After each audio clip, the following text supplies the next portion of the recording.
He left me for a younger woman, but I got the ultimate revenge that shocked everyone. I never thought I'd be the kind of person to tell this kind of story. I used to believe that if you did everything right, loved deeply, stayed loyal, and gave the relationship your all, then things would work out.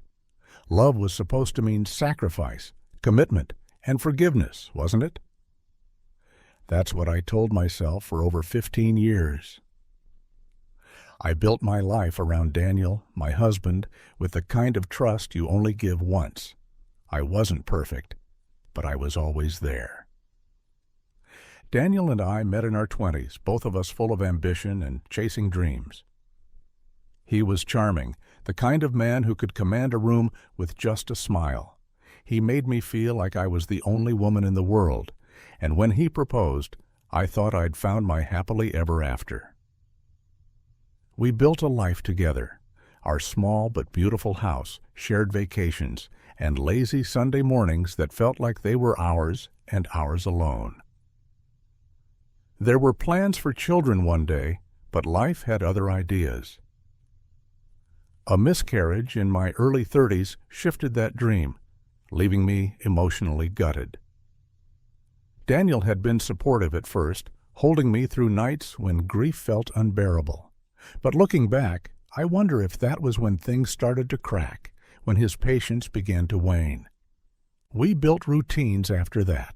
He focused on his work as a marketing executive, while I poured myself into my job as a graphic designer, freelancing from home.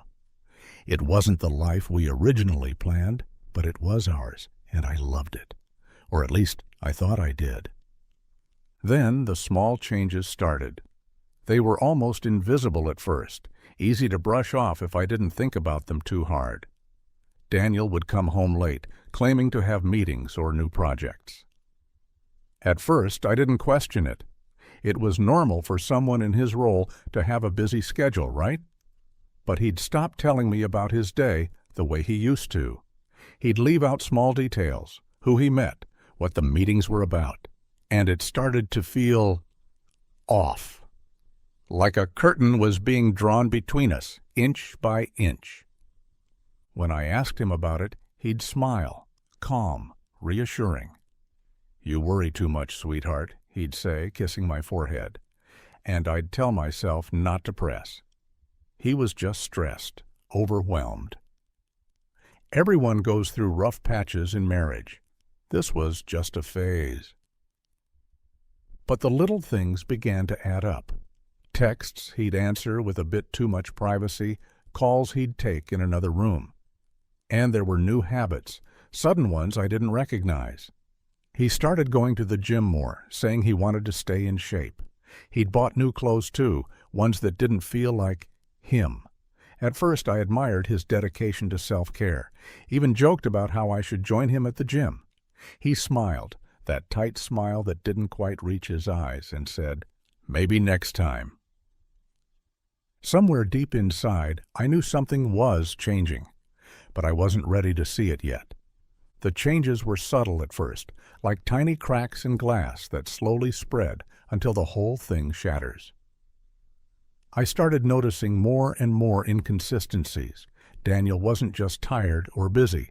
He was distant. It was in the little ways.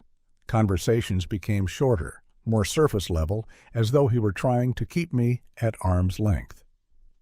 And every time I tried to get close, emotionally or physically, he found a way to evade me.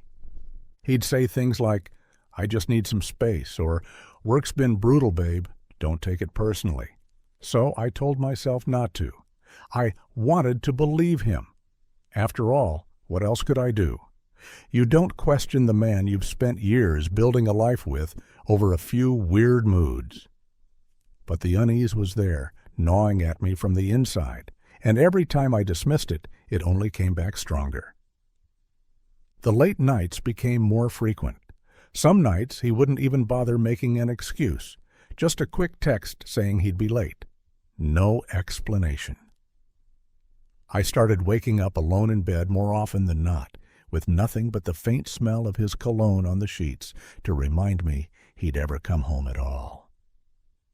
I remember one night vividly. It was a Friday, and I'd planned a quiet dinner, just the two of us. I'd spent hours cooking his favorite pasta dish, lit some candles, even opened a bottle of the wine we'd been saving for a special occasion.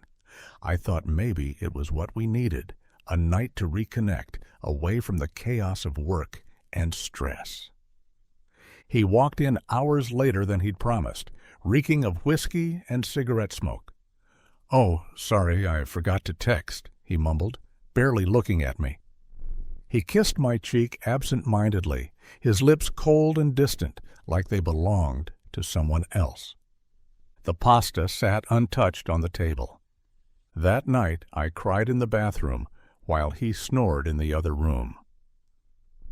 It was the kind of cry you don't let anyone hear, silent, aching sobs that feel like they're hollowing you out from the inside. I didn't know what I was mourning exactly, but it felt like something precious had slipped through my fingers without me realizing it. The next morning, I asked him outright, "Is everything okay? You've seemed different lately." I tried to keep my voice light, casual, as if I wasn't terrified of what his answer might be. He smiled that same tired smile. "You're overthinking again. I'm just under a lot of pressure at work." And like a fool, I believed him, or at least I wanted to believe him. I told myself it made sense. Stress, long hours, mood swings, those were all normal, right? It wasn't like he'd given me any real reason to doubt him. Not yet. But doubt has a way of creeping in, no matter how hard you try to ignore it. The following weeks were filled with more strange behavior. I'd notice him texting late into the night, the glow of his phone illuminating his face in the dark bedroom. When I'd ask who he was talking to, he'd laugh it off. "Just the guys," he'd say. Or worse, "No one important." It felt like a slap every time. How could someone you've shared your entire life with dismiss you so easily? How could I, the person who had stood by him through every triumph and every heartbreak, be reduced to someone who didn't need to know what was going on in his life?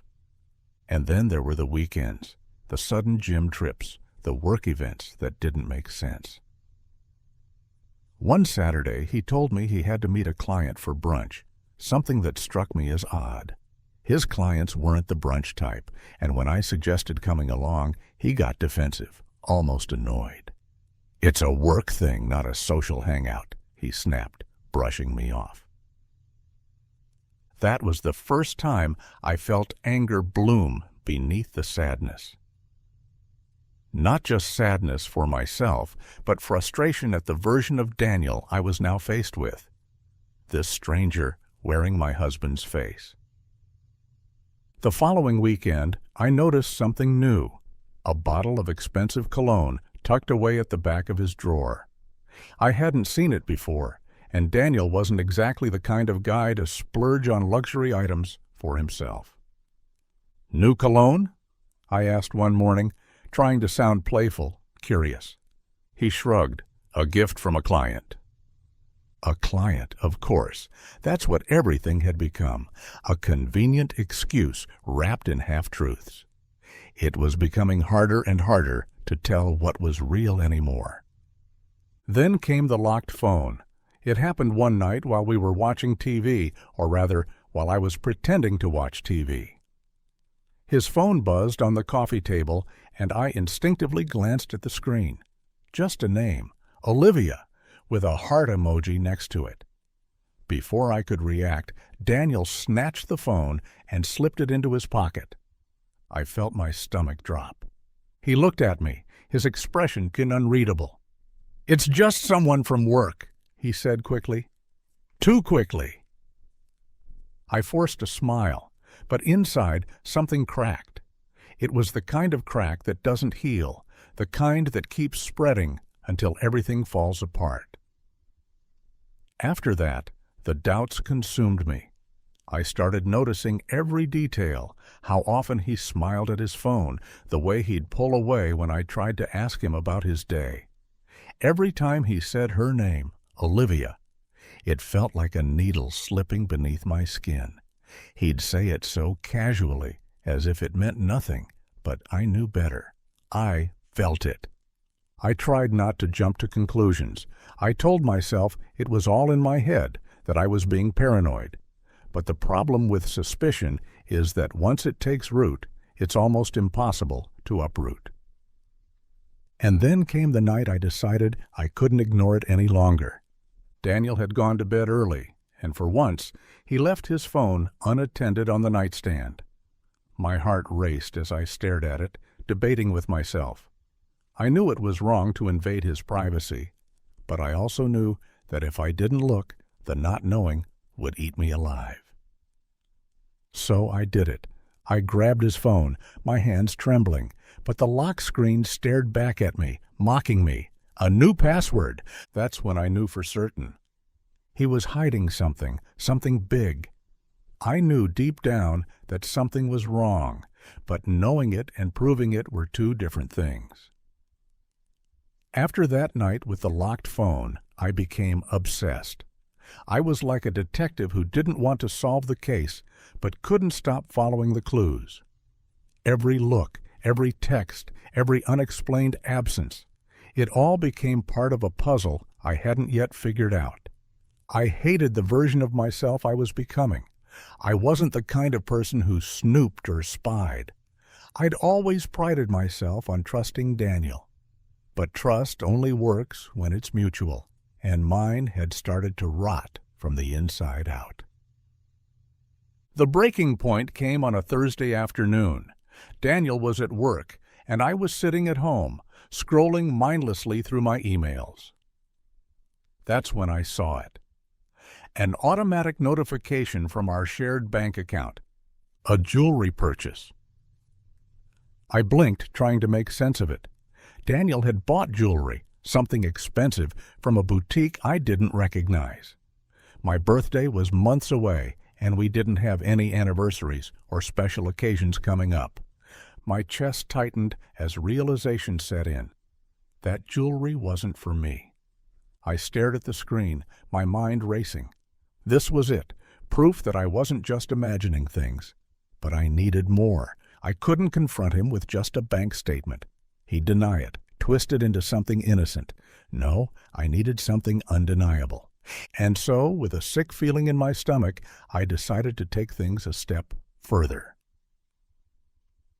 The next morning, while Daniel was at work, I logged into the account where we stored our shared photos, an online cloud where we kept vacation pictures, holiday moments, and little memories from our life together. It wasn't unusual for Daniel to back up his phone there. What was unusual were the new photos I found. They weren't from our trips. They weren't of me. The first picture was of Daniel and a woman I'd never seen before, sitting together at a restaurant, their hands clasped on the table between them.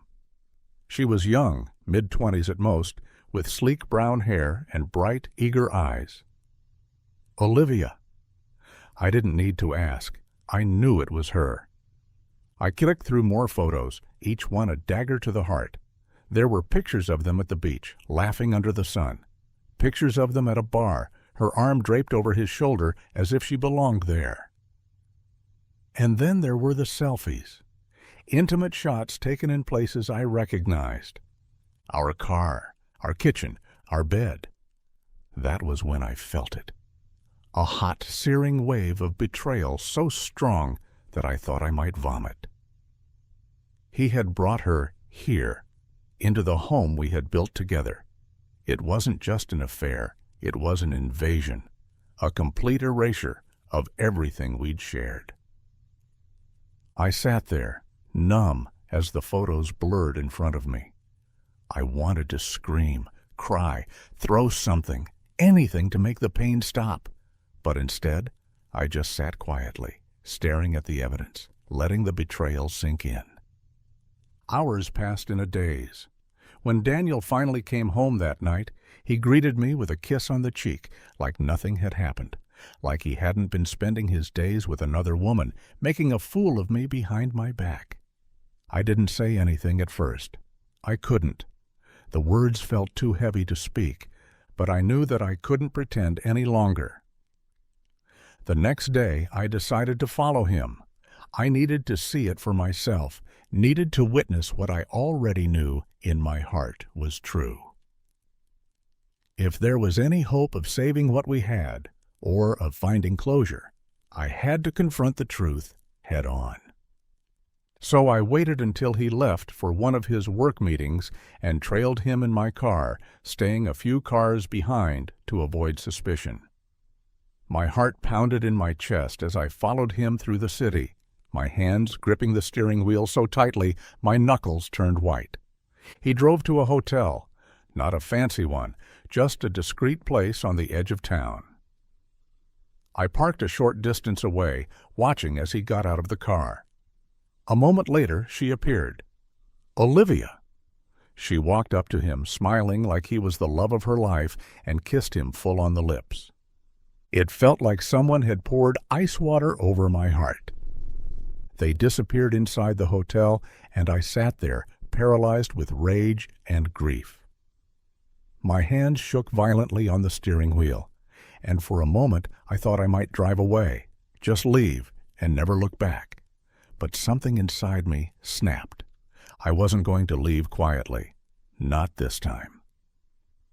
I stepped out of the car, my pulse pounding in my ears. The world around me felt distant, like I was moving through a dream.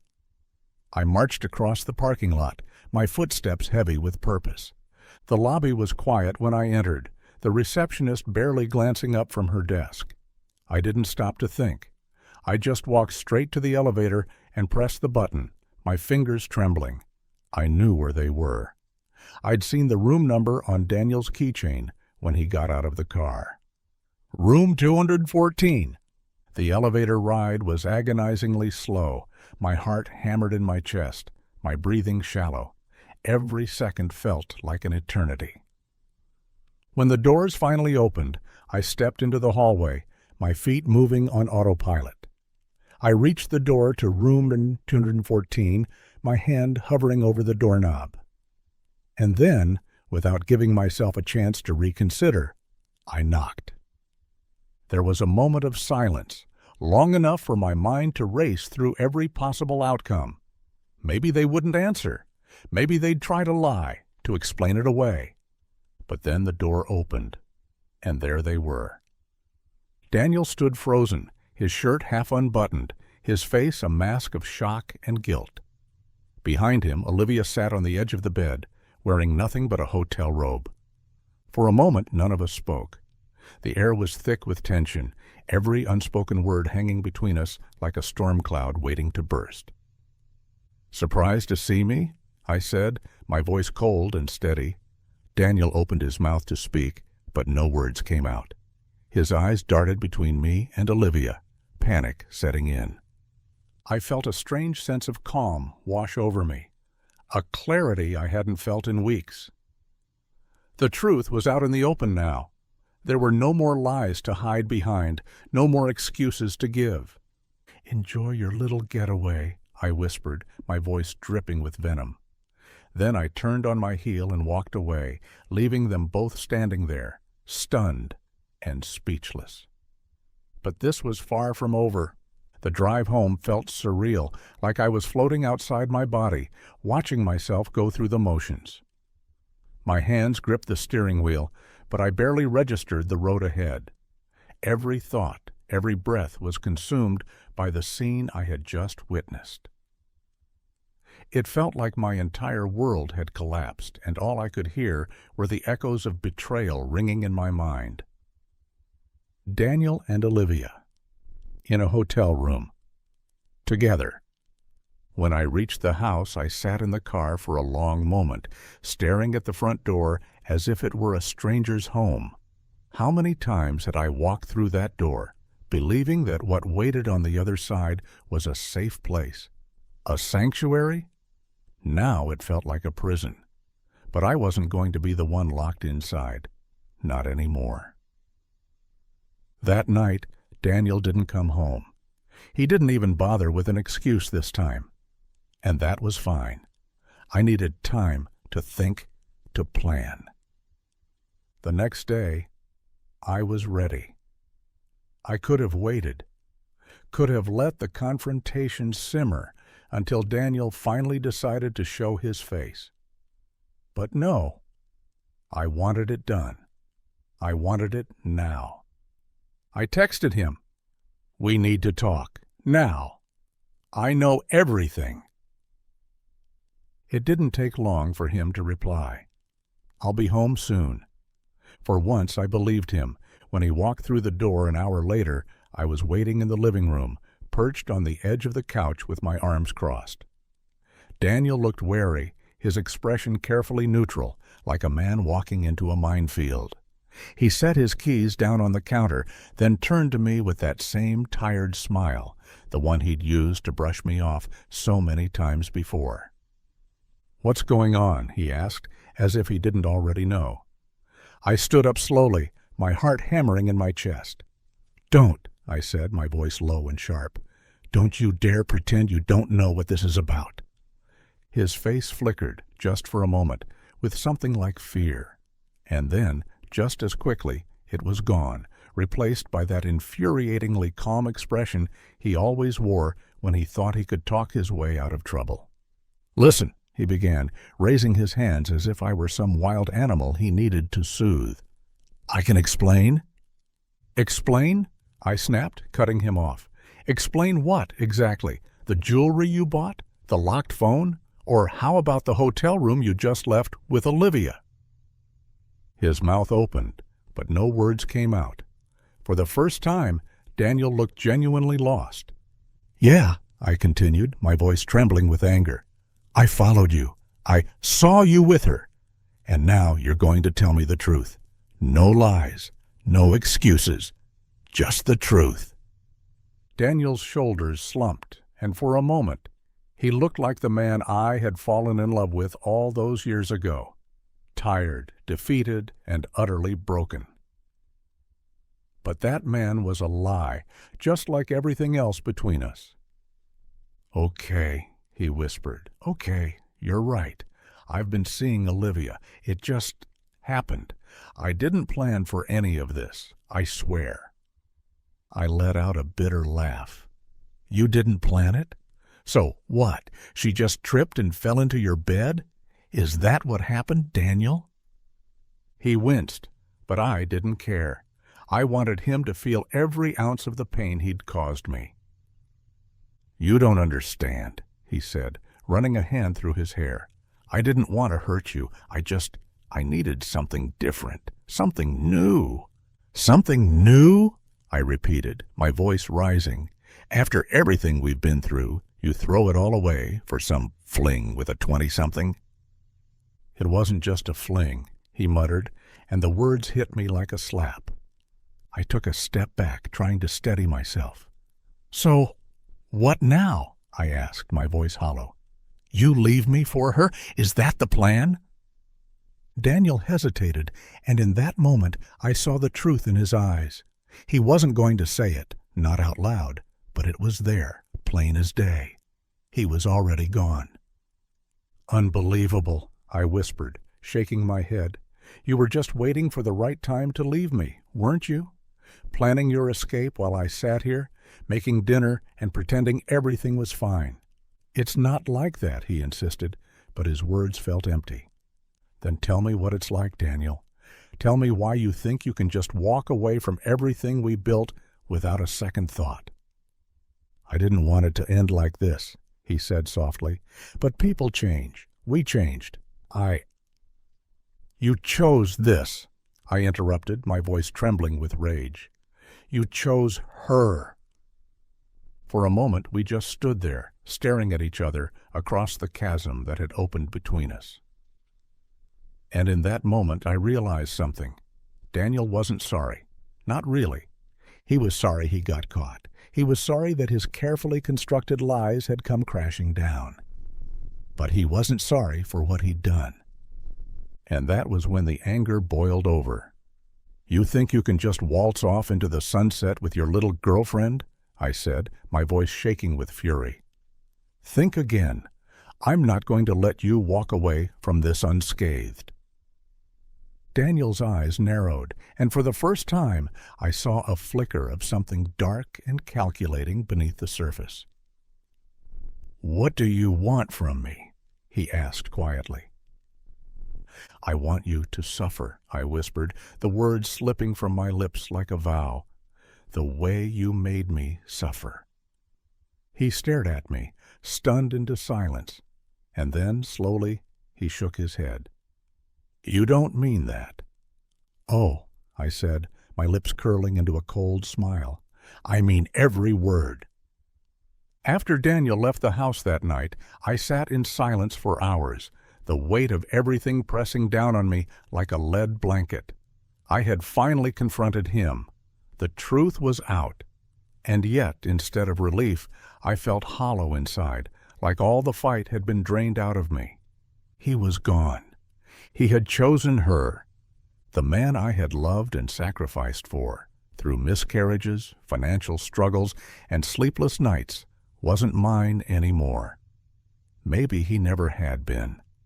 I tried to cry, to release the storm brewing inside me, but the tears wouldn't come. Instead, I just sat there, feeling nothing, or maybe feeling everything at once. Anger, sadness, betrayal. The kind of emotional wreckage that leaves you numb because your body can't handle the intensity of it all at once. The question now was, what did I do next? Part of me wanted to disappear, to crawl under the covers and shut out the world. Let him move on with Olivia. Let him build a new life, while I faded into the background like a tragic character in a forgotten story. But another part, the deeper, darker part of me, rebelled against that idea. No, I wouldn't let them get away with this. I wanted revenge. And not just any revenge. I wanted it to be devastating. The kind that would leave a scar on Daniel's perfect little life. But revenge is a funny thing. It consumes you. It whispers to you in the dead of night, tempting you with promises of satisfaction, of justice. It tells you that if you hurt them back, maybe, just maybe, the pain you feel will hurt a little less. And so, I started planning. I spent the next few days gathering information, quietly and meticulously. I knew Olivia was ambitious, climbing her way up the corporate ladder at Daniel's firm. I also knew their company had strict policies against interoffice relationships, policies that were punishable by immediate termination. But that wasn't enough. I wanted more than just Daniel's job on the line. I wanted to hit him where it hurt.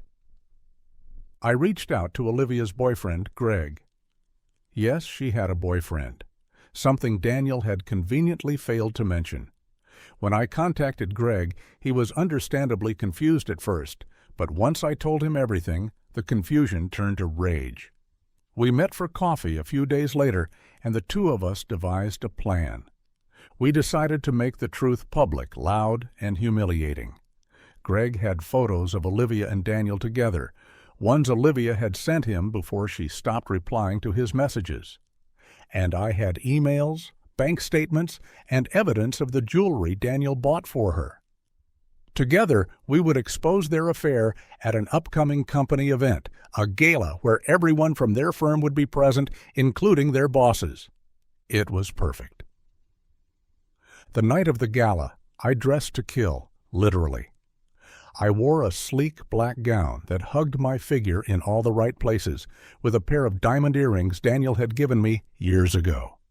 I wanted to look like the woman he'd underestimated, the woman he thought he could betray and leave behind.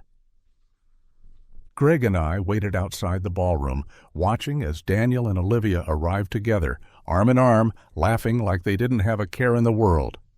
My blood boiled at the sight of them, but I kept my expression calm. Cool! This wasn't the time for anger. This was the time for precision. At precisely the right moment, Greg stepped forward, blocking their path. "Olivia," he said, his voice low and dangerous. "Long time no see." Her face went pale as recognition dawned, and Daniel stiffened beside her, glancing around nervously, Before either of them could react, I stepped up beside Greg, my smile sharp as a knife. "Surprised to see me?" I asked, my voice dripping with mock sweetness. The color drained from Daniel's face. "What are you doing here?" he hissed under his breath, his eyes darting around as if looking for an escape route. "Oh, don't worry," I said. "We're just here to clear the air. Isn't that right, Greg?" Greg pulled out his phone, scrolling to the incriminating photos, and held them up for Daniel and Olivia to see. "Recognize these?" he asked coldly. "I think your bosses will find them very interesting."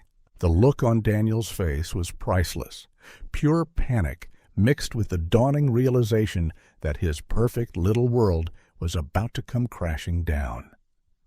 Olivia, on the other hand, looked like a deer caught in headlights. "You can't do this," she whispered, her voice shaky.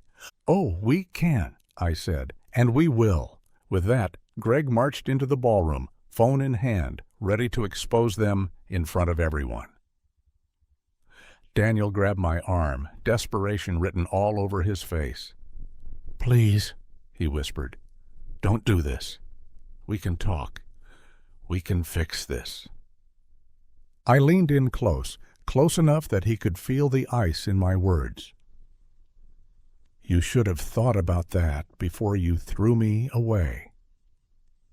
Then I pulled my arm free and walked away, leaving him standing there, defeated and helpless.